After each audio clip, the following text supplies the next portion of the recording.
হয় এক ভয়ানক সমস্যা। এই সমস্যাটি এতটাই ধীর গতিতে শুরু হয়েছিল যে প্রথমের দিকে কেউই তা লক্ষ্য করতে পারেনি, ঠিক অনেকটা স্লো মোশনে ট্রেনের ধ্বংসবশেষ দেখার মতো।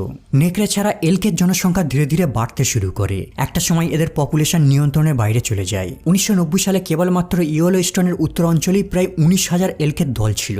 এই এলকের দলগুলি ঘাস কাটার যন্ত্রের মতো ছোট ছোট ঘাস থেকে শুরু করে সমস্ত গাছের লতাপাতাকে সাবার করে দিতে শুরু করে। Aspen tree, berry, willow, cottonwood কোনো গাছই এদের অত্যাচারে বেড়ে ওঠার সুযোগ পেত না। বসন্তে গাছপালা গজিয়ে উঠত, কিন্তু শীতকালের মধ্যে এই সব চারা গাছগুলিকে এলকের দল খেয়ে নিত।